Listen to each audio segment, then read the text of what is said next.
إن الإنسان لفي خسر إلا الذين آمنوا وعملوا الصالحات وتواصوا بالحق وتواصوا بالصبر. صدق الله العظيم وصدق رسوله النبي الكريم. إن الله وملائكته يصلون على النبي يا أيها الذين آمنوا صلوا عليه وسلموا تسليما. الصلاة والسلام عليك يا على سيدنا ومولانا محمد معدن الجود والکرم وآلہ وبارک وسلم. تمام تعریف حمد و ثنا، تعریف و توصیف اللہ جل مجدہ الکریم کے لیے. ہر قسم کے درود و سلام نبی محترم شفیع محتشم آقا کل ختم رسل دانِ صبح احمد مجتبیٰ جناب حضرت محمد مصطفیٰ صلی اللہ تعالیٰ علیہ وآلہ وسلم کی ذات والا صفات کے لیے. قرآن مجید کی سورہ عصر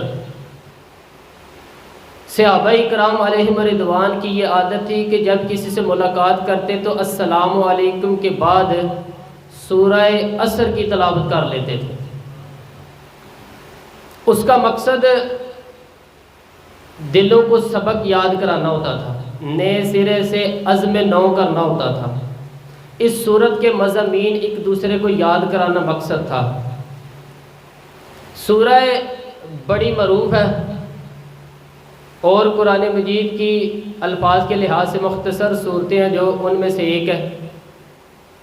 اللہ تبارک و تعالی نے قسم اٹھا کے کہا ہے والعصر، محبوب مجھے تیرے پکیزہ زمانے کی قسم، محبوب تیرے خوبصورت وقار والے خلوص والے پکیزہ بھائی چارے والے تیرے زمانے کی مجھے قسم ہے.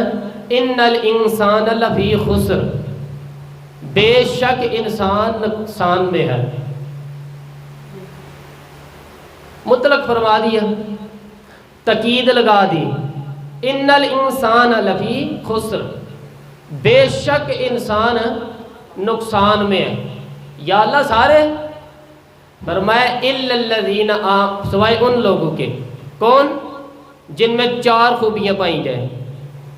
الا الذین آمنوا، ایک تو وہ ایمان لائیں، وعملوا الصالحات، اور پھر نیک اعمال کریں. ایمان لائیں اور نیک اعمال کریں اور پھر چپ نہ کر جائیں. وتواصوا بالحق، اور پھر حق بات کا اعلان کریں. ایمان لائیں، عمل صالح کریں. تیسرا کام کیا کرنا ہے؟ بولیں گے تو حق بنے گی نا. چلے سارے بولیں گے تو آواز بھی اعلان بھی ہوگا نا. ایسے تھوڑے ہی ہوگا کہ ایک آدمی اعلان کرے تو دنیا جاگ جائے. حق بات کا اعلان کرنا ہے. ایمان لانے کے بعد عمل صالح کرنے کے بعد دوسرا حکم کیا ہے؟ آپس میں حق بات کی تلقین کرنا. اور حق بات کی تم تلقین کرو، پھر تمہیں دنیا کچھ کہے کچھ نہ، پھر تم پہ ظلم نہ ہو، پھر تمہیں ستایا نہ جائے. یہ کیسے ہو سکتا ہے؟ پھر تم بڑے پاک صاحب صاحبزادے پیرزادے علامہ صاحب سیاستدان بیوروکریٹ بن کے بڑی ایک طرف ہو کے آرام سے زندگی گزارو. یہ کیسے ہو سکتا ہے؟ پھر وتواصوا بالحق، جب تم حق بات کی نصیحت کرو گے تو پھر تکلیف آئے گی. پھر کیا کرنا؟ وتواصوا بالصبر، پھر ایک دوسرے کو صبر کی نصیحت بھی کرنی. وتواصوا بالحق، ایمان لانے کے بعد عمل صالح کرنے کے بعد تیسرا کام کیا کرنا ہے؟ ایک دوسرے کو حق بات کی تلقین کرنی. رستے میں تکلیف آئے گی، پھر آزمائش آئے گی، پھر کیا کریں؟ وتواصوا بالصبر، پھر صبر کی تلقین کریں. یہ قرآن مجید نے چار شرطیں لگائی ہیں. چار فرمایا جس بندے میں یہ چار خوبیاں پائی جائیں گی اسے اللہ کامیابی عطا فرمائے گا. مسلمان کی سوچ کے خلاف ہے یہ بات، قرآن کی فکر کے خلاف ہے کہ اپنی فکر کرو. برما کے لیے، کشمیر کے لیے، فلسطین کے لیے بات نہ کرو، اپنی فکر کرو. یہ قرآن کی سوچ کے خلاف ہے یہ بات، یہ قرآن کے پیغام کے خلاف ہے. اس لیے کہ اگر صرف اپنی بات ہوتی تو آمنوا اور عاملوا الصالحات میں بات ختم ہو جاتی، پھر بات آگے نہ کی جاتی. جب کہا گیا وتواصوا بالحق، حق بات کی تلقین کرنی ہے، وگرنہ بات صرف اپنی ذات ہوگی تو بس ختم ہو جاتا، نماز پڑھتے بس بات ختم ہو جاتی۔ لیکن میرے نبی پاک صلی اللہ تعالیٰ علیہ وآلہ وسلم نے ارشاد فرمایا ہے، ایک بستی میں 2 3 4 نیک بندے رہتے تھے۔ میرے پیارے کریم رسول نے یہ فرمایا 3 4 بندے بڑے پرہیزگار، متقی، صاف ستھرے، صوفی صاحب، درویش صاحب، علامہ صاحب، بڑے جو کہتے تھے جی دیکھو جی میں کوئی نہیں بات کرتا کسی بادشاہ کو، میں چھیڑتا، میں تو بس لوگوں کو اللہ اللہ بتاتا ہوں، میرا کوئی تعلق نہیں، کو مرے میرے آلو کو جیوے، بڑے نیک صاف ستھرے پرہیزگار، باقی ساری بستی گناہ کرتی تھی۔ نبی پاک علیہ السلام فرماتے ہیں رب کریم نے پوچھا، کچھ عرصہ مہلت دی، پھر مشیت خداوندی اللہ کا قانون حرکت میں آیا تو کہا جبریل ساری بستی تباہ کر دے، تباہ کر دو۔ اللہ مہلت دیتا ہے جیسے ہمیں ملی ہوئی ہے، ہم لوگ سمجھتے ہیں نہیں جی وہ ہماری سیاسی چالیں سے ہی چل رہی ہے، ابھی تو ادھر ظلم ہو رہا ہے ادھر کب ہو رہا ہے، اللہ مہلت دیتا ہے۔ رب کریم نے فرمایا جبریل تباہ کر دو۔ حضرت جبریل امین علیہ السلام نے عرض کی مولا وہاں تو تیرے 3 4 بڑے نیک بندے بھی رہندے ہیں، بڑے پرہیزگار، سچ بولن والے، دیانتداری والے، نمازی صاحب، حاجی صاحب، صوفی صاحب، پیر صاحب، بڑے خوبصورت ہیں، ان کا کیا کرے؟ تو میرے محبوب پاک علیہ السلام فرماتے ہیں رب کریم نے فرمایا سب سے پہلے انہیں تباہ کرنا، سب سے پہلے انہیں سب سے پہلے، اور پلٹ دو بستی، پہلے ان کا نمبر لگاؤ۔ یا اللہ ان کی کیا غلطی سن لیں، پھر ان کی غلطی یہ ہے کہ انہوں نے 2 صفتیں پیدا کی ہیں، اگلی 2 پیدا کیوں نہیں کی؟ الا الذین آمنوا وعملوا الصالحات پہ رک کیوں گئے، آگے کیوں نہیں بڑھے؟ اللہ کریم نے فرمایا جبریل دیکھو نا، میری نافرمانی ہوتی رہی اور ان کے چہرے پر کبھی شکن تک نہیں آیا، لوگ میرا قانون توڑتے رہے، انہیں کبھی برے ہی نہیں لگا، گناہ دیکھ کر کبھی انہیں خیال ہی نہیں آیا بدلنے کا۔ میرے بھائی امت مسلمہ اپنے لیے تو کنتم خیر امت اخرجت للناس، اللہ فرماتے ہیں میرے محبوب کے غلاموں تم بہترین امت ہو، میں نے تمہیں امتوں کے بھلے کے لیے پیدا فرمایا، تمہیں لوگوں کی امامت کے لیے دنیا میں بھیجا ہے۔ اے نوجوان مسلم کبھی یہ تدبر بھی کیا تم نے؟ وہ کون سا گھر تو ہے جس کا تو ہے ایک ٹوٹا ہوا تارا؟ تو نے کبھی سوچا ہے تو کیا ہے؟ پتہ ہے تجھے؟ روزی کماؤ بس۔ اب تو بہت سارے لوگ جھوٹ کی دنیا میں زندہ ہیں، جھوٹ بولتے ہیں اپنے آپ کے ساتھ دائیں بائیں بھی، فراڈ کر رہے ہیں اپنی ذات کے ساتھ، خول بنا لیا ہے اس میں بند ہو گئے، باہر ہی نہیں نکل رہے۔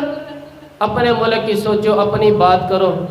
علامہ اقبال نے پتہ کیا کہا تھا؟ اقبال نے یہ سنو، جو لوگ کہتے ہیں پہلے پاکستان برما، بعد فلسطین کے مسلمان، بعد میں کشمیر کے مسلمان، پہلے پاکستان، سنو اقبال کیا کہتے ہیں۔ اقبال کہنے لگے ان تازہ خداؤں میں بڑا سب سے وطن ہے، ان تازہ خداؤں میں بڑا کون ہے؟ وطن کی محبت ایمان کا حصہ، اس میں شک نہیں، لیکن اگر اسلام سے پہلے وطن آ گیا تو اقبال کہتے ہیں ان تازہ خداؤں میں بڑا سب سے وطن ہے، اور جو پیرہن اس کا ہے وہ مذہب کا کفن ہے۔ فرماتے ہیں جو وطن اوڑھ لیتا ہے اس نے اپنے مذہب کو دفن کر دیتا ہے۔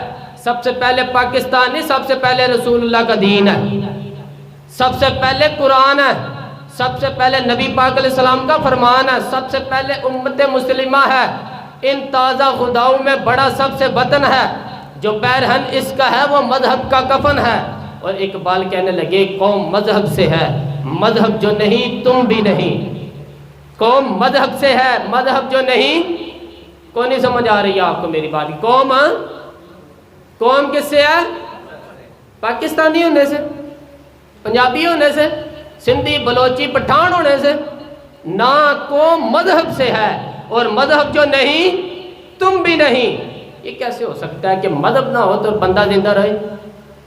بھائی کافر نے اصل میں جاگ ہی نہیں رہا، میں جاگتے کوئی نہیں، میں جیب کی سوچتا ہوں، مسجد کی سوچتا ہوں، خانقاہ کی سوچتا ہوں، مدرسے کی سوچتا ہوں، دکان کی، سارا دن تو اس چکر میں لگے رہتے ہیں ہم لوگوں کو ثابت کرنے میں کہ بات صحیح کرتا ہوں میں تو اپنی ذات کے خول سے اٹھ ہی نہیں رہا، اور مجھے یہ اندازہ ہی نہیں کہ لیبیا سارا کٹ گیا، مصر کے ٹکڑے ٹکڑے ہو گئے، مجھے پتہ ہی نہیں کہ شام جس کے بارے میں میرے نبی پاک علیہ السلام نے فرمایا مکے اور مدینے کے بعد اللہ نے سب سے زیادہ برکتیں ملک شام میں رکھی، اور حضور نے فرمایا جسے نے ہجرت کرنی ہو وہ شام جائے، شام اتنا اعلیٰ ملک سارا کٹ گیا، 4,000 لوگ ایک ایک دن میں قتل ہو گئے، پر میرا گھر تو آباد ہے، سوڑا گوشت پکتا ہے، اب بہت تو دور ہے، کٹتے رہے۔ فلسطین ہمارے ہاں معراج کی محفل بڑی جم کی ہوتی ہے، سارے لوگ پڑھتے ہیں سبحان الذی اسری بعبدہ لیلا من المسجد الحرام الی المسجد الاقصی۔ انہیں پوچھو روز قرآن مجید میں مسجد اقصی کا نام لینے والا تم مسجد اقصی کہتے ہو تو تمہیں اللہ کتنی نیکیاں عطا کرتا ہے، بتاؤ تو صحیح مسجد اقصی کدھر ہے، کیا ہو رہا ہے وہاں آج؟ اور ایک تو میری طرح کے مولوی آدھی حدیث سناتے ہیں، اب کہتے ہیں مسجد نبوی میں ایک نماز پڑھو تو 50,000 کا ثواب، حرم شریف میں پڑھو تو 1,00,000 کا ثواب۔ مولانا حدیث یہاں سے شروع نہیں ہوتی، کھولو تو صحیح کنز المال، پڑھو امام احمد بن حنبل کی حدیث تو یہاں سے شروع ہو رہی ہے۔ میرے نبی پاک نے فرمایا مسجد اقصی میں جس نے ایک نماز پڑھی 25,000 کا ثواب ہے، اور میری مسجد میں جس نے ایک نماز پڑھی 50,000 کا ثواب، اور اللہ کے گھر بیت اللہ جس نے پڑھی 1,00,000 کا ثواب ہے۔ مسجد اقصی کا تو ذکر ہی چھوڑ گیا ہے، کیوں؟ وہ مسجد جس کی طرح منہ کر کے 15-17 سال میرے نبی پاک علیہ السلام نے نماز ادا فرمائی، کس نے؟ بولیے یار سارے، 15 سال تک یا 17 سال یہ دیکھیں مسجد اقصی کی طرف جدھر منہ کر کے تیرے اور میرے رسول پاک علیہ السلام نماز پڑھتے رہے، آج وہ مسجد یہودی کے قبضے میں، اور کیا ہو رہا ہے وہاں؟ کہیں کہ جمعے ویسے بھی تالا رہتا ہے، وہاں نماز نہیں پڑھنے دی جاتی، مجھے کیا لگے، میری مسجد میں تھوڑی لگا ہوا ہے۔ ایسی ہوا چلی ہے کہ ہر شخص سوچتا ہے تمام شہر جلے بس ایک میرا گھر نہ جلے۔ تو بھائی یہ وہ دور ہے جس دور میں ذرا سی بھی کسی شخص کو تکلیف ہوتی ہے تو عالمی میڈیا پہ بات جاتی ہے، موبائل جیبوں میں فوراً تصویریں کیچ ہوتی ہیں۔ میں اور آپ ہمارا اس قوم سے تعلق ہے جس قوم کے بچے کٹ کے ذبح ہو گئے، عورتوں کے پستان کاٹ کے برما کے بدھوں نے ان کے کباب بنا کے کھا لیے، چھوٹے چھوٹے بچوں کی لاشیں انہوں نے لٹکا ڈالی، اور یہاں میں حکومت کی کیا بات کروں، یہاں کسی سیاستدان کو مکھی کاٹ جائے تو ہمارے پھٹے آباد ہو جاتے ہیں بحث کرنے کے لیے، ہمارے اپنے لوگ، عام آدمی نہیں بات کرتا، عام آدمی نہیں نکلتا، عام شخص کو فکر ختم ہو گئی۔ بس میری او بھائی سب سے بڑھ کر بہترین مسجد کے خطیب امام حسین تھے، مسجد نبوی سے بڑی بھی کوئی مسجد ہوگی جس ممبر پر رسول پاک بیٹھ کر خطبہ دیا کرتے تھے، اور میرے مصطفیٰ کے آستانے سے بڑا بھی کوئی آستانہ ہوگا جس کی سجادگی امام حسین کے پاس تھی۔ کہتے ہیں ہمارا کیا تعلق، ہمیں کیا لگے جی، جو مرضی ہوتا پھرے۔ امام علی مقام آرام سے مسجد نبی میں بیٹھے تھے، زمانہ پوری دنیا سجاتا تھا، ہاتھ چومتا تھا، قدموں میں بیٹھتا تھا، قدموں میں۔ یہ اس میں بڑی عظمت والی بھی کوئی شخصیت تو ہوگی جس کے رگ میں رسول اللہ کا خون دوڑتا ہے، جسے حضور اپنی زبان مبارک اس طرح وہ چوسا کرتے تھے جیسے عرب کے لوگ پیاز کے عالم میں کھجور چوسا کرتے تھے۔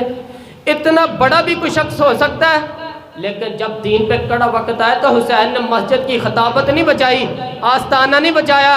امام علی مقام نے کہا کہ کوفہ لڑتا ہے تو لڑتا رہے، دمشق میں فساد ہوتا ہے تو ہوتا رہے، وہ ملک شام کی بچیاں رو رہی ہیں تو روتی رہے کہ ہم پہ یزید کا عبد ہو گیا، میری مسجد آباد ہے بس کافی ہے۔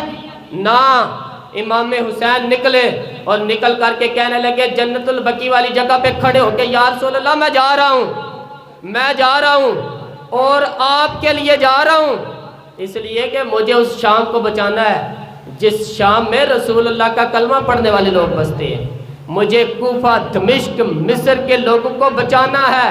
نانا تیرے کرم کے خزینے کی خیر ہو، میں جا رہا ہوں تیرے مدینے کی خیر ہو۔ نکل کھڑے ہوئے امام علی مقام میدان میں، نکلے کس کے خلاف جی؟ بولے کدے خلاف نکلے؟ یزید کون تھا؟ مسلمان تھا، اس وقت تک تو سب نے مسلمان لکھا، جس نے کہا پر کیا شہادت امام حسین کے بعد کا ہے، جرم کیا تھا اس کا؟ میری گردن جھک جاتی ہے جب میں یہ بات کرتا ہوں، ایمانداری سے کہہ رہا ہوں، جوش خطابت میں میری گردن جھکتی ہے جب میں یہ لفظ ادا کرتا ہوں۔ امام علی مقام اس شخص کے خلاف نکلے، سارے خطبے امام حسین کے پڑھ کے دیکھو۔ امام حسین نے فرمایا یزید شرابی ہے، شرابی مسلمانوں کا حکمران ہو سکتا؟ آپ نہ بولے بے شک، پر بات تو سچی ہے نا۔ امام حسین نے فرمایا شرابی کو ووٹ دیا جا سکتا؟ فرمایا رنڈیوں کا ناچ دیکھتے ہیں جو مجرے دیکھے، جو رنڈیوں کے ناچ دیکھے وہ مسلمانوں کا حکمران ہو سکتا؟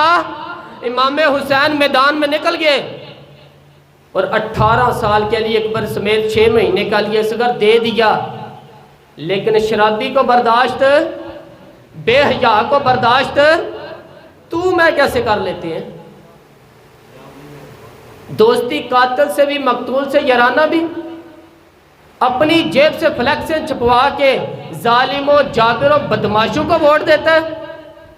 امام حسین کو تیری دے کی ضرورت ہے جو تو 10 محرم کو پکاتا ہے، چاولوں کی ضرورت ہے جو تو نے 9 محرم کو پکانے ہیں، ان کو اس بریانی کی حاجت ہے جو تو نے پکانی ہے۔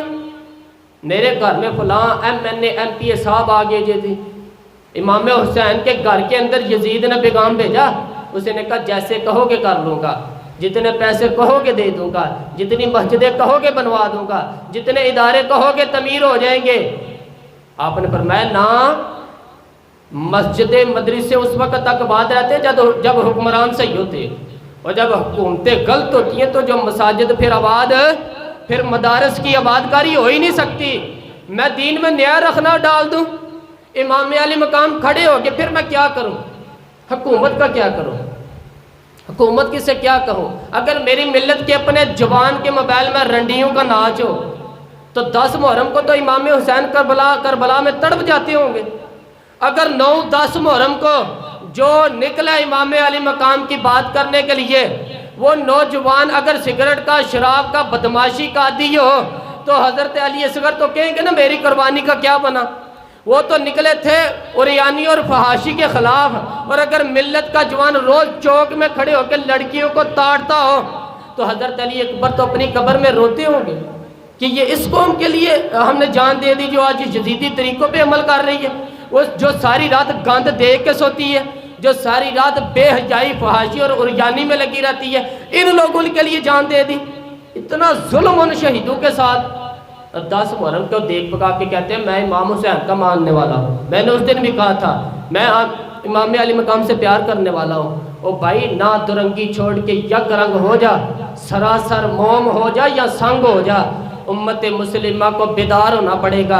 امام علی مقام میدان میں نکلے، ڈٹ کے نکلے، اور امام نے فرمایا میدان میں نکل کر کہ میرا وطن مدینہ ہے، مدینہ میرا وطن مدینہ ہے، پر مدینہ بعد میں، رسول اللہ کا دین پہلے، تو پاکستان کی بات کرتا ہے۔ امام علی مقام نے فرمایا مدینے کی شریعت بعد میں، رسول اللہ کا دین پہلے، اور تیرے تو بچے عام سے ہیں۔ امام حسین نے فرمایا میری گود میں تو جو بچے ہیں وہ رسول اللہ کے نواسے ہیں، پر بچے بعد میں، نبی پاک کا دین پہلے۔ آپ نے فرمایا تیری بیٹی بڑی باوقار ہوگی، اس کی بڑی عزت ہے، تو کہتا ہے بیٹی کی وجہ سے بلیک میل ہو گیا، لیکن جو شان خدا نے حسین کی بیٹی کو عطا فرمائی، جن بچیوں کا سر کا بال ننگا ہو جائے، سر کا بال ننگا ہو جائے، تو امام شورانی فرمایا کرتے تھے اگر مدینے میں کسی سید زادی کے سر کا بال ننگا ہوتا تھا تو سورج اپنا منہ چھپا لیا کرتا تھا، سورج چھپ جاتا تھا بادلوں کی اوٹ میں۔ تو مدینے والے سمجھ لیتے تھے کہ گھر میں کام کرتے کرتے کسی سید زادی کے سر کا کوئی بال ننگا ہو گیا ہوگا، ان شہزادیوں کا اتنا وقار۔ اور امام علی مقام نے فرمایا بیٹیوں کی فکر بعد میں ہے، رسول اللہ کا دین پہلے رسول اللہ کا دین ہے۔ قوم مذہب سے ہے، مذہب جو نہیں تم بھی نہیں۔ یاد رکھ میرے بھائی، امام علی مقام رضی اللہ تعالیٰ عنہ نے میدان میں نکل کر پہلے مذہب کی بات کی۔ آج دین نبی دا وانگ یتیمہ روبے تے کرلاوے تے آکھے میں کتھوں لباں عمر بہادر، میں کتھوں لباں عمر بہادر جڑا مینوں سینے لاوے، معصوم بچے شام میں معصوم۔ آپ یقین کریں آج تک کدھر ہے تمہارا اقوام متحدہ؟ لے آؤ نا اسے، بھیک مانگتے پھرتے ہو، کافروں سے بھیک مانگتے ہو، بچہ شام کو گھر نہ آئے تو ماں دروازے پہ نظر لگا کے کہتی ہے بیٹے ٹائم پہ آ جائے گا، مجھے نیند نہیں آتی، وقت پہ۔ فلسطین کی ماں سے بھی جا کے پوچھ لو، جس کا بچہ پلٹ کے آئی کوئی نہیں، آئی ہی نہیں، کوئی فکر ہے اس سے بھی پوچھ۔ بچے نے آدھی رات کو روٹی مانگ لی تو فالج زدہ ماں، جس کو فالج تھا، وہ رینگتی اٹھی اور اس نے اپنے لال کو روٹی پکا کے دی۔ باپ کہتا رہا چل چھوڑ، سو جا بیٹے تیری اماں۔ اس نے کہا نہیں مجھے نیند نہیں آتی، بیٹا بھوکا ہے۔ اس ماں سے بھی کبھی پوچھ، اس ماں سے جو بنگلہ دیش کے خیموں میں بیٹھی ہے۔ بی بی سی لندن کا رپورٹر کہتا ہے کہ تیری خواہش کیا ہے؟ کہتی ہے کوئی بھی نہیں، چلو 2-3 دن کے بعد ہی صحیح ایک روٹی دے جایا کرو۔ یہ روٹی مانگتا ہے مجھ سے، میں کدھر سے دوں، کدھر سے لاؤں؟ یہ لوارث قوم ہے، میں حکمران سے جا کے بات کروں اس کی؟ جب میرا اپنا نمازی مسلمان کہتا ہے پہلے پاکستان کے بچے تو پال لو۔ اور میرے دوست تمہیں خبر ہی نہیں، یہ تو جانا تو کبھی گنبد خضرا پہ تو میرے مصطفیٰ نے فرمایا من اذا مسلمن فقد اذانی، فرمایا جب میرا مسلمان تکلیف میں ہوتا ہے تو میں گنبد میں تکلیف میں ہوتا ہوں، یہ درد ہوتا ہے، مجھے اذیت ہوتی ہے۔ تو جا کے محبوب پاک سے جا کے پوچھ میرے عزیز، کسی کو غم ہی نہیں ان لوگوں کا، کسی کو پرواہ ہی نہیں، کوئی سوچتے ہی نہیں ان کے بارے میں۔ میں اپنے گھر میں مست ہوں، آپ اپنے گھر میں مست ہیں۔ میرے رسول اللہ کی امت لٹ گئی ساری، جگہ جگہ تباہی، 1 انچ دھرتی پر زمین ایسی نہیں جو کافر کی اور خون بہتا ہو کافر کا۔ ایک ریمنڈ ڈیوس امریکی کتا یہاں بند تھا مسلمانوں کے قتل میں، انہیں اپنی قوم کی اتنی فکر تھی وہ راتوں رات چھڑا کے لیں گے، لیکن میری اور تیری بہن عافیہ صدیقیہ سالوں سے بند ہے، سالوں سے۔ تڑپ کے پوچھا مسلمانوں نے کہ اس کی غلطی تو بتا دو، اس کا قصور تو نہیں، تو پر وہ بند ہے، کوئی نہیں امداد کرنے والا، کوئی بولنے والا بھی نہیں۔ مسجد جانے جمعہ تو پڑھانا ہے میں نے، بس اس میں گرد نہیں ذہنی کہ درد ہے کہ نہیں، اس مجھے تو اتنا پتہ ہے 1 گھنٹہ تقریریں کرنی ہے۔ ایک صاحب صبح سے شام تک طویل لکھتے ہیں، پیر صاحب سیاستدان، صبح سے شام تک جنازہ بھی تب پڑتا ہے کہ مجھے ووٹ ملے گا۔ تاجر کہتا ہے کہ بس دکان چلنی چاہیے، مار جائے میری طرف سے ساری دنیا، بس کرو، اس خول سے باہر نکلو۔ اے نوجوان مسلم، کبھی یہ تدبر بھی کیا تم نے؟ وہ کون سا گھر تو ہے جس کا تو ایک ٹوٹا ہوا تارا، تو نے سوچے ہی نہیں کبھی؟ تجھے کبھی خبر ہی نہیں ہوئی کہ یہ کس قدر بڑا کام تھا؟ میرے رسول پاک صلی اللہ تعالیٰ علیہ وآلہ وسلم کے غلاموں جاگو۔ میں تو ہائی دیتا پھرتا ہوں، میں کہتا ہوں جٹ بن کے بڑا جی لیا، بٹ آرائی انصاری بن کے بڑا جیا، بس کر دو، بس کر دو، اب مسلمان بن کے جینا سیکھو، اب اپنی پہچان رسول اللہ کی غلامی میں لے آؤ، اب کو پہلے دین باقی ہر چیز بعد میں، بس کرو، بہت ہو چکا یہ ہمارے ساتھ، اب تھوڑا جاگو۔ میں بہت ساری باتیں دل میں لے کے آیا تھا جو آپ سے کرنی تھی، اور یہ لفظ ہے کہ ٹوٹتے ہی جا رہے ہیں۔ بات ہے کہ کس سمت کا تعین نہیں ہو پا رہا۔ او میرے بھائی، میں تو کبھی کبھی سوچتا ہوں رب بھی ناراض ہو گیا، اور ہمیں منانے کا طریقہ بھی نہیں آتا، نہ ہماری مسجد میں تہجد پڑھی جاتی ہے، نہ کسی کو نماز توبہ یاد رہی، نہ کوئی استسقاء والا، نہ کوئی دین کا درد کہ کوئی یہاں بندے لے ہی آئے۔ جو پیر صاحب کے پاس جا کے بیٹھا تھکی دیتے، کہتے جا تیرا کام ہو جائے گا، موج کر۔ کبھی نہیں کو کہتا توبہ بھی کر، تم استغفار بھی پڑھ، داڑھی پوری کر، کیوں؟ رسول اللہ کا دین کا طرف تو توجہ کر، نہیں تو اس طرف تکلیف ہی نہیں کرتا، سارے پھوکا پھاکی پہ لگ گئے، کوئی خیال ہی نہیں آ رہا کسی شخص کو۔ یہ ہماری تباہیوں کا سبب کیا ہے؟ ایک علاقہ تھا قبرص، پتہ ہوا تمام لوگ نعرے لگا رہے ہیں اونچی اونچی بات میں، حضرت ابو ذر غفاری کونے میں بیٹھ کے رونے لگ گئے۔ وہ مسلمانوں کو فتح ملی، سب لوگ نعرے لگا رہے ہیں، خوشی ہو رہی ہے، جی علاقہ فتح ہو گیا ہے۔ حضرت ابو ذر غفاری رونے لگے اور تڑپ کے روئے۔ لوگوں نے کہا ابو ذر کیوں روتے ہیں، ہمیں تو فتح ہوئی ہے۔ آپ فرمانے لگے یہ لوگ برسوں سے قابض تھے اس شہر پہ، یہ جن لوگوں سے آج ہم نے لیا یہ برسوں سے، دل کے کانوں سے سننے والی بات ہے۔ فرمانے لگے یہ برسوں سے قابض تھے، انہوں نے اللہ کی کوئی نافرمانی کی ہے تو آج علاقہ ان کے ہاتھوں سے نکل گیا ہے۔ میں رو اس لیے رہا ہوں کہ خدایا کہیں ہم سے بھی نافرمانی نہ ہو اور یہ ہمارے ہاتھوں سے بھی نہ نکل جائے۔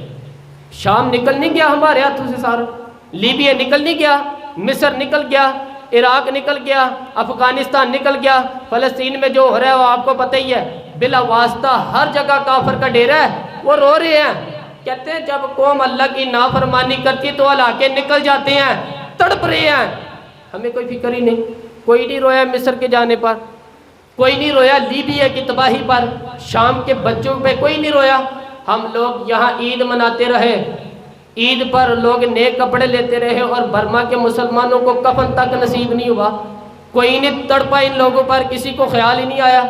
صاحب امام علی مقام کی فکر کو سمجھو، اس پر غور کرو، بس کر دو، نیند بڑی لمبی ہو گئی، اب اٹھو اس بیداری سے، اٹھو۔ جب قومیں نافرمانی کرتی ہیں تو ملک چھن جاتے ہیں، اور کافر باری باری کر کے باریاں لگا رہا ہے، باری باری تمہیں کئی دفعہ دھمکیاں دے چکا ہے، وہ تمہارا نمبر کئی دفعہ لگا چکا ہے، اب خواب غفلت سے اٹھ جاؤ، آپ آگ پیروں تک آ گئی ہے، ایسا نہ ہو جلا ڈالے یہ سارا کچھ۔ حضرت سیدنا ابو ذر غفاری رو کے فرمایا کرتے تھے، جب تم نافرمانیاں کرو گے تو علاقے تمہارے ہاتھوں سے نکل جائیں گے، سو نکل گئے، نافرمانی کی تو نکل گئے۔ غوث اعظم کے بغداد پہ کئی دفعہ بم گرے، مولا علی شیر خدا کا شہر نجف کئی دفعہ بم کی نظر ہوا، امام علی مقام کے کربلا میں اب تک کئی دفعہ جنگیں ہو چکی، اس لیے کہ ہم نافرمانی کرتے ہیں، علاقے چھن جاتے ہیں۔ دوسری بات یہ ہے کہ جناب ہمیں منانے کا طریقہ بھی نہیں آتا جس سے رب کو منایا جاتا ہے۔ اب یقین کریں مسلمان پہ کہ 5 وقت کی نماز ہے وہ بھی بوجھ ہے، 2.5 گھنٹے کی تقریر اور 5 منٹ کی جماعت پہ لوگ بھاگتے پھرتے ہیں، بڑا مشکل ہے۔ آج تک مسلمان ایک 5 وقت کا نماز پڑھنے کے لیے بہانے ڈھونڈ رہا ہے ابھی تک، تو وہ مسلمان کہاں سے آئیں کہ جو رات کو رویا کرتے تھے، راتوں کو اٹھ کے روتے تھے تو سویرے اللہ کافر کے مقابلے میں اتنی مدد کرتا تھا، اتنی مدد کرتا تھا کہ 10 مسلمان لاکھوں کو بگا دیا کرتے تھے، اس لیے کہ مدد کس کی شامل ہوتی تھی؟ بول کے بتائیے کون مدد کرتا تھا؟ کیونکہ دیکھیں نا یہ ہمیں طریقہ بتایا تھا، اللہ حضور سے راضی تھا کہ نہیں؟ یار اس پہ جلدی جلدی بولو، اللہ حضور پہ راضی تھا نا؟ تو بدر کی رات حضور کیوں روتے رہے پھر ساری رات؟ اللہ تو راضی تھا جی، ساتھ نہیں تھا اللہ؟ وہ تو وہاں سے فرما رہا ہے غار سور سے ان اللہ معنا، محبوب کہہ دے کہ اللہ تو تیرے ساتھ ہے، وہاں سے محبوب کہہ رہے اللہ ہمارے ساتھ ہے، وہاں سے اللہ ساتھ تھا، پر ساری رات بدر کی ساری، اور دعا کا رنگ تک کیا تھا؟ حضرت ابو بکر صدیق فرماتے ہیں حضور نے ہاتھ اٹھایا، اللہ تو میرے 313 ہے، میں کل کمائی لے کے آ گیا ہوں، اے اللہ میری مدد کرنا، اگر یہ ہلاک ہو گئے تو قیامت تک کون تیرا نام لے گیا، اللہ مدد فرما۔ اور حضور مناتے ہیں رب کو، کہتے ہیں یا اللہ تو نے وعدہ نہیں کیا تھا کہ مدد کرے گا، یا اللہ تیرا وعدہ نہیں تھا کہ تو کامیابی دے گا، یا اللہ تو نے ساری رات مناتے گزر گئی، ساری رات۔ صبح کا اجالا چمکا تو حضرت ابو بکر فرماتے اتنا لمبا سجدہ کیا، حضور سجدے میں تھے، میں دیکھتے دیکھتے تھک گیا، میں سجدے کی حالت میں حضور پر لیٹ گیا، لپٹ گیا، میں نے کہا محبوبہ سر اٹھائیں، وہ دیکھیں اللہ نے مدد نازل فرما بھی دی ہے، وہ دیکھیں اٹھائیے سر۔ حضور نے اللہ کو منایا، نبی پاک علیہ السلام منایا کرتے تھے، ہم اب سجدے میں بھی نہیں جاتے، اتنی سو گئی امت، تقریروں سے انقلاب لانا چاہتے ہیں، ہم خالی نعروں سے انقلاب برپا کرنا چاہتے ہیں، کبھی دعا بھی نہیں کی ان کے لیے۔ وہ لوگ جب روتے تھے، بوڑھے لوگ، حاجی صاحب صوفی کی تو کیا بات ہے، لیکن جو اللہ کے یہ تو نمائندے ہیں، لیکن جس کے صرف سفید بال ہو جائیں نا، وہ میرے نبی پاک علیہ السلام نے فرمایا رب تو ان کی بڑی عزت کرتا ہے، ان کی بڑی عزت کرتا ہے۔ میرے نبی پاک نے فرمایا گناہ گار مومن بھی جب دعا کے لیے ہاتھ اٹھاتا ہے تو اللہ فرماتے ہیں فرشتوں اسے خالی نہ لٹانا، مجھے شرم آتی ہے اسے خالی، پر تو اٹھاتے ہی نہیں، تو اسے مناتے ہی نہیں، تو کبھی لپٹے ہی نہیں، تو نے کبھی کہا ہی نہیں کہ یا اللہ میں تجھے لے جاؤں حضرت سعد بن ابی وقاص کے پاس، قادسیہ کی جنگ ہو رہی تھی، قادسیہ کی جنگ، کافر بلا رہا تھا، آؤ اگر کوئی ہے تو آؤ مقابلے میں۔ حضرت سعد بن ابی وقاص نے گھوڑے دوڑا دیے، دشت تو دشت ہے، صحرا بھی نہ چھوڑے ہم نے، بحر ظلمات میں دوڑا دیے گھوڑے ہم نے۔ حضرت سعد بن ابی وقاص نے گھوڑے دوڑائے، آگے دریا آ گیا، کوئی پل نہیں، کوئی شے نہیں، اسلام کی عزت کا سوال تھا۔ حضرت سعد بن ابی وقاص نے ہاتھ اٹھائے اور کہا اے اللہ، اگر تو موسیٰ کی نافرمان قوم کو رستہ دے سکتا ہے تو ہمارے دلوں کو جانتا ہے، ہم تو اپنے رسول کے فرما بردار غلام ہیں۔ آنا مہربانی کر کہ اگر تو نے دل مسلم کی دل جوئی نہیں تو ہمیں تان نہ دے کہ بت کے مسلم کا خدا کوئی نہیں۔ اے اللہ تو مہربانی فرما، اگر تو حضرت وَإِذْ فَرَقْنَا بِكُمُ الْبَحْرَ فَأَنْجَيْنَا وَأَغْرَقْنَا آلَ فِرْعَوْنَ، اگر تو حضرت موسیٰ کی قوم کے لیے دریا پھاڑ سکتا ہے تو ہم تو نبی پاک کے غلام ہیں۔ صحابہ کہتے ہیں جناب سعد نے دعا مانگی تو دریا نے رستہ عطا فرما دیا۔ یار تو دعا بھی نہیں مانگتا؟ حضور نے فرمایا الدعاء سلاح المومن، دعا مومن کا ہتھیار ہے، تو نے یہ بھی چھوڑ دی ہے۔ اب تو بس باتیں کرتا ہے، بس تبصرہ کرتا ہے، ٹی وی پہ بیٹھ کے اپنی رائے کام کر کے تماشے کر کے سو جاتا ہے، یہ بھی سوتا خشک ہو گیا، دعا والا بھی، تو دعا تک نہیں مانگتا۔ فرماتے ہیں دعا مانگی تو دریا نے رستہ دیا، اور جب اس کنارے نکلے نا تو حضرت سعد کہنے لگے کسی کی کوئی شے تو نہیں رہ گئی دریا میں، کوئی چیز تو نہیں رہ گئی۔ ایک صحابی کہنے لگے پیالہ رہ گیا۔ حضرت سعد فرمانے لگے وہ دریا ہمارا پیالہ واپس نہیں کر دیتا؟ تو کہتے ہیں ایک لہر آئی تو پیالہ بھی باہر پھیل گئی۔ او بھائی، ہم اسی رسول کا کلمہ پڑھتے ہیں جن کا حضرت سعد بن ابی وقاص نے کلمہ پڑھا تھا، اور کسی جگہ میرے نبی پاک نے نہیں فرمایا اللہ سے صحابی کی سنے گا، بعد میں آنے والوں کی نہیں سنے گا، کسی جگہ نہیں کہا۔ پر تو کشکول دعا بھی نہیں اٹھاتا، مصیبت میں بھی اب یاد خدا ہم کو نہیں آتی، دعا منہ سے نہ نکلی، جیبوں سے عرضیاں نکلی، تو یہ کام بھی نہیں کرتا۔ میرا دل کرتا تھا چلو اور کچھ نہ ہو مسجدوں میں اجتماعی دعائی کر لیتے، پر اس طرف بھی توجہ نہیں۔ یہاں بھی کہتے ہیں مولوی صاحب جلدی کرو، گھر جانا ہے، اتنی لمبی دعا یہاں تو کمٹ کر لیں لوگ، آپ اپنے گھر کی سوچیں۔ او بھائی دعا، صلاح الدین ایوبی فلسطین کی جنگ لڑ رہے تھے تو خبر آئی کہ عیسائیوں کا ایک بحری بیڑا، بحری جہاز اسلحہ لے کے آ رہا ہے، اسلحہ لے کے، نیزے ہیں، تلواریں ہیں، تیر۔ صلاح الدین بزرگ تھے، ان سے ملے تو کہنے لگے بابا جی آپ بھی دعا کریں۔ میں بھی دعا کرتا ہوں، مسلمانوں کے پاس پہلے اسلحہ کم ہے، عیسائیوں نے اور منگا لیا ہے، کہیں ایسا نہ ہو مسلمانوں کے خلاف اتنا اسلحہ استعمال ہو۔ یہ بات کہیں بابا جی کو دعا کا کہا، خود مسجد اقصیٰ میں ساری رات روتے رہے، صلاح الدین ایوبی ساری رات روتے رہے۔ ہمارا حکمران جسے ربنا آتنا فی الدنیا پوری نہیں پڑھنی آتی، اور اب تو ایسے پیر آگے میدان میں جس صورت فاتحہ نہیں سیدھی سنا سکتے، انہوں نے کبھی یہ دعا سناؤ تو کہتے ہیں نہیں دل دی دینے ہیں۔ ساری رات صلاح الدین ایوبی روتے رہے۔ وہ بزرگ کہتے ہیں میں بھی ابھی کونے میں تھا، اس درد سے اس نے دعا مانگی، میں نہیں مانگ سکا۔ سویرے خبر آئی کہ دشمن کا وہ بحری بیڑا، وہ اسلحہ جو لے کے آ رہا وہ دریا میں غرق ہو گیا۔ صبح خبر آئی تو وہ شخص سے کہا کہ بابا جی سے، کہنے لگا بابا جی وہ بحری بیڑا دریا میں غرق ہو گیا ہے۔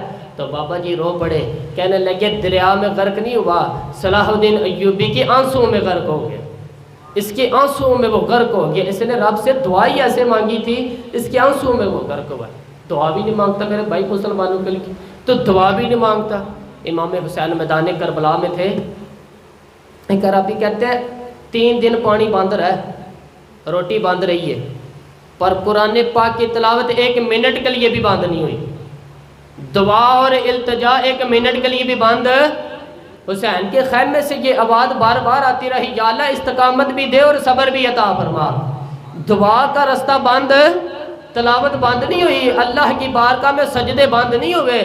چھوڑ گیا تو دعا بھی، تو دعا تک نہیں مانگتا۔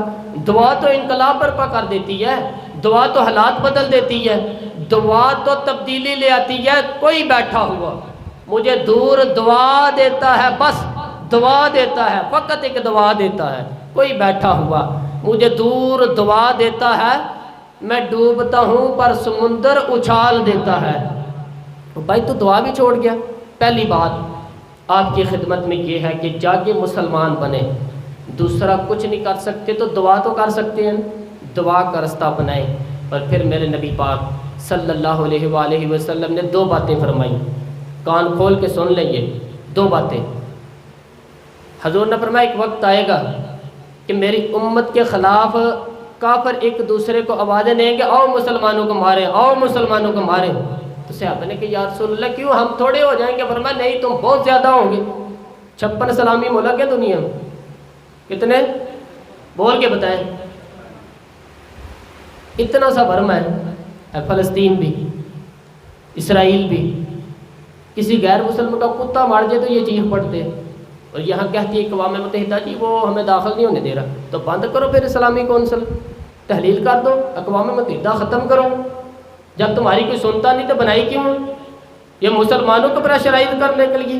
اور ہمارے مسلمان بھیک مانگتے پھرتے ہیں، کہتے ہیں ہم نے اقوام متحدہ سے. اب تم اپنے لیے کافر سے بھیک مانگو گے، کافر سے بھیک مانگو گے. اب میرے عزیز نبی پاک صلی اللہ علیہ وآلہ وسلم نے فرمایا کافر ایک دوسرے کو بلائیں گے مسلمانوں کو آؤ مارے. یا رسول اللہ پھر ہم تھوڑے ہو گے؟ فرمایا نہیں بہت زیادہ ہو گے. حضور کیا ہوگا؟ فرمایا تمہیں واہن ہو جائے گا. یا رسول اللہ وہ کیا ہے؟ فرمایا دنیا سے پیار ہو جائے گا، مرنے کو دل نہیں کرے گا. دنیا سے اور مرنے کو اس وقت سمجھ لینا کافر تم پہ بھاری ہے. آپ اپنا اندازہ کریں، میں اپنا اندازہ کرتا. مجھے دولت سے کتنا پیار اور آپ کو کتنا پیار. جاگ کے سنیں یہ لفظ رسول پاک علیہ السلام کے صلی اللہ. حضور نے فرمایا جب تمہیں دنیا سے پیار ہو جائے، دولت سے پیار ہو جائے، اقتدار سے پیار ہو جائے، منصب سے، اور جب تجھے موت بری لگنے لگے، تیرا مرنے کو دل نہ کرے، پھر کافر تیرے اوپر چڑھ آئے گا. آج دولت ہی تو رہ گئی، باقی بچا کیا ہے؟ میں اکثر کہتا ہوں شادیاں نہیں ہوتی، تجارتیں ہوتی ہیں. لڑکی والے کہتے ہیں کہ لڑکا زیور کتنا ڈالے گا، لڑکے والے کہتے ہیں لڑکی جہیز کتنا لائے گی. تجارت ہوتی ہے، شادی نہیں. ہر جگہ دولت، ہر جگہ پیسہ، ہر جگہ سرمایہ. جس معاشرے میں تلاوت بکے، نعت بکے، تقریر بکے، اس سے زیادہ اور تباہی کا معاملہ کیا ہوگا. اور میرے عزیز میرے رسول پاک صلی اللہ علیہ وآلہ وسلم کے صحابہ کے قریب دنیا داری آ سکی نہیں آئی. حضرت ابو بکر صدیق نے پانی مانگا تو بندے نے دودھ دیا، پر میں پیچھے کروں. ابو بکر نے نعمتیں چھوڑ دی. اب ابو بکر وہ والا کام کرتا ہے جو رسول پاک نے کیا ہے صلی اللہ. پر میں نہ دودھ شاید نہ پیش کرو، یہ رنگ نہیں میں استعمال کرتا. حضرت ابو بکر صدیق بڑے ایماندار تھے. حضرت عمر فاروق رضی اللہ تعالیٰ عنہ کے پاس صحابہ کرام جمع ہو کے آئے. کون سا ایسا شخص ہے جس کی تنخواہ میں اضافہ ہو جائے؟ آپ میں سے تو لوگ کہتے ہیں نہیں نہیں منو نہیں چاہیے. تو ہم نے تو یہ رنگ دیکھے، مولانا حاجی صادق صاحب کو مسجد والوں نے کہ 1000 روپیہ تنخواہ بڑھانی ہے تھوڑی. تو حاجی صاحب کہنے لگے میرا بڑا سونا گزارا ہوتا ہے، مینوں نہیں بڑا ہے. حضرت سیدنا عمر فاروق رضی اللہ تعالیٰ عنہ صحابہ کٹھے ہو کے گئے. ایتھے تے کیا عمر فاروق رضی اللہ تعالیٰ عنہ کو صحابہ نے کٹھے ہو کے کہا یہ ہے امت کے بیدار ہونے کے طریقے جو عرض کر رہا ہوں میں. کہا جناب آپ اب بڑا مال غنیمت ہے، جس طرح ہر صحابی کا حصہ ہے آپ کا بھی حصہ ہے، تو ایک نیا کرتے ہی لے آئے خرید کے. اب جب مشورہ ہو گیا صحابہ میں تو کہنے لگے عمر سے بات کون کرے گا؟ نیا کرتا پہننے کی عمر سے بات کس کو برا لگتا ہے جی؟ نیا کرتا کون بات کرے گا؟ تو حضرت سیدنا علی المرتضیٰ کا رضی اللہ تعالیٰ عنہ کہنے لگے مولا علی کی بڑی عزت کرتے ہیں، ان سے بڑا پیار کرتے ہیں، ان سے بات کرتے ہیں. تو حضرت علی کو بلایا گیا، عرض کی حضور مہربانی فرمائیں حضرت عمر سے کہ نئے کرتے کے لیے یہ نیا کرتا نہیں پہنتے. فرمایا آپ فرمانے لگے عمر میری بڑی قدر کرتا ہے، بڑی بات سنتا ہے، پر یہ والا کام نہیں میں عمر سے کہہ سکتا، یہ کسی اور سے کہوں. تو کہنے لگے آپ رہنمائی فرما دیں، کس کو کہیں؟ جناب علی المرتضیٰ فرمانے لگے اگر حضرت عائشہ صدیقہ سے کہو گے تو عمر فوراً مان جائیں، وہ مومنوں کی ماں ہے. صحابہ حضرت عائشہ کے پاس اماں جی عمر کو بلائے. تو ان کو کہے بڑے بڑے سفیر آئے ہوتے ہیں، وہی پرانے کپڑے پہن کے بیٹھ جاتا ہے. اللہ اکبر. حضرت عائشہ نے پیغام دیا، فرمایا عمر کو بلاؤ. عمر فاروق دوڑے ہوئے آئے، پردے کے پیچھے حضرت عائشہ کے بل گھٹنوں کے بل بیٹھ گئی. کہا اماں جی میں دیر تو نہیں کر رہا ہے آنے میں، حضور کے گھر میں سے پیغام آئے، بڑے بڑے سفیروں کو چھوڑ کے بھاگ گیا ہوں. حضرت عائشہ صدیقہ کہنے لگی عمر دیکھو جائز پیسے ہوں تو اسلام اچھے لباس سے منع نہیں کرتا، اب بڑا بڑا مال آیا ہے بحرین سے، اب تیرا بھی حصہ ہے. تو صحابہ کرام کی خواہش ہے کہ نیا کرتا پہن لو، بڑے بڑے سفیر آتے ہیں، حرج بھی کوئی نہیں، جائز بھی ہے اور منع بھی نہیں۔ تو حضرت عمر نے گردن جھکائی، جی کہا جی اماں جی، جی اماں جی، جی اماں جی۔ حضرت عائشہ کہتی ہے بات ختم ہوئی، عمر نے گردن جھکائی تو عمر کی داڑھی آنسو سے بھری ہوئی تھی۔ کہتی ہے مجھے کہنے لگے اماں جی میں جو رنگ مسجد میں دیکھا کرتا تھا نا، آج تو میں آپ تو حضور علیہ السلام کا دن رات دیکھتی تھی، جس طرح کے کرتے آمنہ کے لال نے پہنے مجھے بھی اسی طرح کے پہنا دو، میں تو تیار ہوں، میں پہن لوں گا، اگر انہوں نے پہنے تو میں بھی پہن لوں گا جس طرح کے میرے نبی نے پہنے ہیں۔ حضرت عائشہ کہتی ہے میں پھوٹ کے روئی، پھوٹ کے، میرا پہلو آنسوؤں سے بھر گیا۔ فرماتی ہیں کہ میں عمر کی بات سنتی رہی تو میرا پلو آنسوؤں سے، میں نے کہا عمر تو جا، تو ٹھیک ہے اپنی جگہ۔ فرماتی ہے عمر فاروق سلام کر کے اٹھے، امیر المومنین چلے گئے، اس کو میں صحابہ چھپے ہوئے تھے وہ آئے، کہا اماں جی کیا بات ہوئی، تم وہ رو پڑے، کہا کیا بتاؤں، تمہیں پرانے کوڑتے نظر آتے ہیں، اسے محمد عربی کے جلوے نظر آتے ہیں صلی اللہ، اسے رسول اللہ کا رنگ نظر آتا ہے، اسے تو غلامی نظر آتی۔ عمر کو دنیا سے پیار، اور دنیا سے پیار نہیں تھا تو پتہ کیا تھے، جھولی اٹھا کے اللہم ارزقنا شہادتن فی سبیلک واجعل الموت فی بالۃ الحبیبک، اللہ عمر کو بسترے والی موت نہ دینا، موت شہادت کی دینا۔ فرمایا میدان میں جا کر نہیں میں مرنا چاہتا، مجھے رسول اللہ کے شہر میں موت چاہیے، باہر جا کے نہیں میں مرنا چاہتا، یہی میدان لگے مدینے میں، یہی موت ہے، میں مدینہ بھی نہیں چھوڑنا چاہتا۔ او بھائی ان لوگوں کو نہیں پیار تھا دنیا سے۔ جناب صدیق اکبر کا وصال ہوا تو وہ جو آپ کو زہر لگا تھا نا سانپ کا، بعض مفسرین نے لکھا ہے کہ کبھی کبھی وہ جو سانپ نے ڈسا تھا تو کبھی کبھی اس کا اثر آتا تھا، بس اللہ نے شہادت دینی تھی کبھی کبھی، وگرنہ تو بڑی شفائیں تھیں۔ حضرت عمر شہید، حضرت عثمان، جناب علی شہید، امام حسن، امام حسین، علی اکبر، علی اصغر، حضرت عباس، حضرت سعد بن معاذ، حضرت امیر حمزہ، مصعب ابن عمیر۔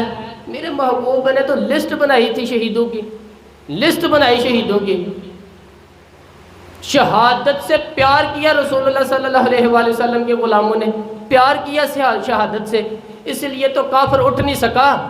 یہ کہ شہادت سے حضرت سعد بن معاذ رضی اللہ تعالیٰ عنہ کو زخم لگ گیا، زخم، جنگ سے زندہ آگے لیکن زخم، رو کے کہنے لگے محبوبہ سارے شہید ہو گئے، میں ایسے ہی رہ گیا۔ حضور نے فرمایا نہیں، رب تجھے بھی شہادت کی موت ہی عطا فرمائے گا۔ اسی زخم میں وہ پڑتا ہو گیا ان کا۔ میرے بھائی حضرت عمر بن جموح رضی اللہ تعالیٰ عنہ 4 بیٹے لے کے احد کے میدان میں آئے، 4، کہا محبوبہ میرے 4 ہی تھے، میں سارے لے آیا ہوں، سارے قبول ہیں؟ فرمایا ٹھیک ہے۔ پھر خود بھی زرہ پہن لی، ایک ٹانگ سے لنگڑے تھے، ایک ٹانگ چھوٹی تھی۔ حضور نے فرمایا تو بھی لباس پہن لیا ہے؟ کہا حضور میں نے بھی تو جہاد پہ جانا ہے۔ حضور نے فرمایا تیرے 4 بیٹے تو جا رہے ہیں، تو کہا یا رسول اللہ کل لنگڑے جنت میں نہیں جا سکتے؟ حضور لنگڑے جنت میں نہیں جا سکتے، میں نہیں جا سکتا؟ تو میرے نبی پاک صلی اللہ علیہ وآلہ وسلم نے فرمایا نہیں، جنت تو تیرا انتظار کر رہی ہے۔ کہا حضور پھر میں بھی جاؤں گا، بچے جائیں گے تو میں بھی جاؤں گا۔ ایک بی بی احد کے دن 3 سال کا بچہ لے کے گھر سے نکلی، 3 سال کا، بیویوں کو کہتی ہے میرا خامد بھی بدر میں شہید ہوا، بھائی بھی اور باپ بھی، آج حضور نے پھر بلایا ہے، دل کرتا تھا کوئی جوان بیٹا ہوتا تو میں پیش کرتی، پر اب میرے پاس یہ 3 سال کے ہی ہے۔ بچہ لیا مدینے میں مسجد نبوی میں، حضرت بلال سے کہنے لگی 2 منٹ حضور کا دیدار چاہیے۔ نبی پاک علیہ الصلوۃ والسلام آئے، کیسے آئی ہو؟ کہنے لگی محبوبہ میں شہید کی بیٹی، شہید کی بہن، شہید کی بیوہ ہوں، میرے پاس اب جوان تو کوئی نہیں، ایک 3 سال کے ہی ہے۔ حضور نے مسکرا کے فرمایا یہ کرے گا کیا کرے گا؟ کہنے لگی حضور سنا ہے اسلحہ تھوڑا ہے، ڈال کی ضرورت ہے، لوہے کی ڈال ہوتی تھی، جب تلوار آتی تھی تو آگے کی جاتی تھی۔ کہ محبوبہ میرا شہید کی اماں بننے کو بڑا دل کرتا ہے، یہ میرا 3 سال کا لے جائیں، جب تیر آپ کی طرف آیا تو میرا بیٹا آگے کر دینا، وہ ڈال کا کام تو یہ دے گا نا۔ ہنستے ہوئے محبوب کی آنکھوں میں آنسو آئے، بچے کو پکڑ کر کے سینے سے لگایا، ماتھا چوما، پر میں جا تیرے ساتھ وعدہ ہے قیامت کے دن تجھے شہید کی اماں کہہ کے پکارا جائے گا، وعدہ ہے تیرے ساتھ یہ شہید کی۔ میرے بھائی مرنے کو دل نہیں مسلمان کا، میرے نبی پاک صلی اللہ علیہ وآلہ وسلم نے فرمایا جس کے دل میں کبھی شہادت کی آرزو پیدا نہیں ہوئی، اس کے سینے میں دھڑکنے والا دل مومن کا ہے ہی نہیں، وہ تو منافق ہے۔ جو کبھی دین کے راستے میں شہید ہونے کے لیے تڑپا نہیں، دین کو بڑی ضرورت ہے، بڑی ضرورت ہے، بڑی۔ اے خاصہ نے رسول وقت سے دعا ہے، امت پہ تیری آ کے عجب وقت پڑا ہے۔ وہ دین جو بڑی شان سے نکلا تھا وطن سے پردیس میں، وہ آج پھر غریب الغربا ہے۔ فریاد ہے اے کشتی امت کے نگہبان، بیڑا یہ تباہی کے قریب آن لگا ہے۔ اور ایک شاعر قلم توڑ گیا، کہنے لگا تجھ سے فریاد ہے اے گنبد خضرا والے، تجھ سے فریاد ہے اے گنبد خضرا والے، کعبے والے کو سلطاتے ہیں کلیسا والے۔ تجھ سے فریاد ہے یہ دعا ہو رہی ہے، اپنے اندر دین کا درد پیدا کریں، ذوق پیدا کریں، مسلمان بن کے جینا سیکھیں۔ جب کہ برادری پوچھے تو کہو میں محمدی ہوتا ہوں، میں مصطفی ہوتا ہوں، میں رسول اللہ کا غلام ہوتا ہوں۔ پہلے مسلمان ہو، باقی کچھ بعد میں ہو۔ خدا را اپنے گھر میں پردہ کراؤ، خدا را رزق حلال کھاؤ۔ اگر پردے نہ ہو، رزق حلال نہ، نظر پاک نہ ہو تو جذبہ جہاد پیدا نہیں ہوتا۔ خدا را اپنے اندر انقلاب برپا کرو، دین کے لیے جینا سیکھو۔ دین بڑا تڑپ رہا ہے، دین بڑا رو رہا ہے۔ رسول اللہ صلی اللہ، آج تجارت کرنے والے ملتے ہیں ہمیں، آج سیاست کرنے والے ملتے ہیں، دین والے کوئی نہیں ملتے، دین کے درد والے نہیں ملتے، تقریروں والے ملتے ہیں، درد والے نہیں ملتے۔ آج رات اپیل ہے، 2 نفل پڑھ کے ہو سکتا ہے، اور کچھ نہ ہو سکے تو دعا مسلمانوں کے لیے ضرور کرنا، دعا ان کے لیے ضرور کر دینا۔ اپنے آپ کو بیدار کرو، بیدار کرو۔ اور ہم تو آج تک اس لیے ڈر رہے ہیں کہ ہمارا چہرہ ہی نبی پاک جیسا نہیں بن سکا، تو داڑھی رکھنے میں ہم ڈرتے ہیں، نمازی بننے میں، مسجد آباد کرنے میں، یہاں بندوں کو لانے میں بندوں کو خوف ہے۔ بتاؤ اس سے آگے بات کب چلے گی؟ جہاد کی بات تو بڑی آگے جا کے بدل جاؤ۔ رسول اللہ صلی اللہ علیہ وسلم کا غلام بن کے جینا سیکھو، نبی پاک صلی اللہ علیہ وآلہ وسلم کی غلامی کا پٹا اپنے گلے میں ڈالو۔ یہی امام حسین کی اور دین کی سوچ ہے، یہی نبی پاک علیہ السلام کا پیغام ہے۔ اب اس کو کبھی فراموش نہ کرنا۔ امام حسین ہمیں بتا کے سارا کچھ لٹ جائے، پر دین کے اندر کوئی مسئلہ نہ ہو پائے، کوئی شرابی، کوئی بے ایمان، کوئی لٹیرا، کبھی کوئی اس کا سپورٹر نہ بننا۔ ہمیشہ وہ کسی شاعر نے کہا تھا، ہم سے نہ رقم ہوں گے قصیدے یزید کے۔ کسی نے کہا، کسی ظالم نے کہ میری سپورٹ کر، میری بات کر، تو اس نے کہا ہم سے نہ رقم ہوں گے قصیدے یزید کے، کیونکہ ہم لوگ تو حسین کے سیرت نگار، ہم لوگ تو حسین کے سیرت نگار ہیں۔ یہ جو دن ہے نا، یہ انقلاب کے اب دن ہے، یہ اٹھنے کے دن ہے، انقلاب کے دن، جذبوں کی بیداری کے دن ہے، سونے کے نہیں، ظلم کی آنکھوں میں آنکھیں ڈال کے جذبہ ڈالنے کو دن ہے۔ اس کو اسی رنگ میں لو۔ اے خالق کائنات، اپنے محبوب کی امت پہ رحم فرما، اور اپنے فضل سے ہمیں ہمارے دل میں جذبہ جہاد اور شوق شہادت عطا فرما۔ ہمیشہ مدحت خیر الانام میں گزرے، دعا ہے یہ عمر درود السلام میں گزرے۔ آخر دعوانا الحمدللہ۔